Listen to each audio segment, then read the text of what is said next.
Colossiens chapitre 1, le verset 16. Car en lui ont été créées toutes choses qui sont dans le ciel et sous la terre, les visibles et les invisibles, trône, dignité, domination, autorité, tout a été créé par lui et pour lui. Alléluia. Qui voit les dominations? Qui voit les dignités? Ce sont des choses qui ont été créées par Dieu. Éphésiens chapitre 6, le verset 12. La Bible dit, car nous n'avons pas à lutter contre la chair et le sang, mais contre quoi? Dans Colossiens, on a dit, Dieu a créé quoi? Domination et dignité. Mais ici, on dit, car nous n'avons pas à lutter contre la chair et le sang, mais contre les dominations, contre les autorités, contre les princes de ce monde des ténèbres, contre les esprits méchants dans les lieux célestes. Amen. Dans le second texte que nous avons lu, dans Colossiens, la Bible nous montre que Dieu a créé toutes choses. Alléluia. Je veux que nous comprenions une chose, que Dieu n'a pas créé seulement les choses que nous voyons. Dieu n'a pas seulement créé les choses que nous touchons. Alléluia.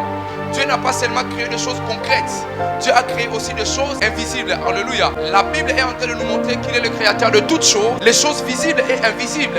Et parmi les choses que Dieu a créées, il y a les dominations, il y a les dignités, il y a des autorités. Alléluia. Mais je vais nous faire comprendre une chose. Lorsque Dieu il crée l'homme dans Genèse chapitre 1er, à partir du verset 26 jusqu'au verset 28, la Bible déclare, créons l'homme à notre image et à notre ressemblance pour qu'il domine. La domination, on ne le voit pas. On comprend la domination lorsque une personne exerce cela. Alléluia. Dieu crée l'homme, il lui donne la capacité d'exercer un pouvoir, la domination. Alléluia. Et l'homme, lorsqu'il a péché dans Genèse chapitre 3, a perdu la domination qu'il avait, l'autorité, les pouvoirs qu'il avait, les mandats que Dieu lui avait donnés pour dominer la terre. Alléluia. C'est pourquoi lorsque Satan parle à Jésus, après 40 jours et 40 nuits de jeûne de Jésus, Satan dit à Jésus, si tu m'adores, je te donnerai, car tout pouvoir m'a été donné. Qui lui avait donné? Adam qui lui a donné lorsqu'il a désobéi à la volonté de Dieu. Amen. Et je vais vous donner une information. Dans Luc chapitre 10, le verset 19, Jésus a dit, voici je vous donne le pouvoir. Donc ce qui a été volé, lorsque Jésus-Christ a récupéré et il nous a redonné. Alléluia. Tu m'as pas compris. Alléluia. Lorsque le diable il est descendu selon Apocalypse, la Bible déclare, malheur à vous les habitants de la terre.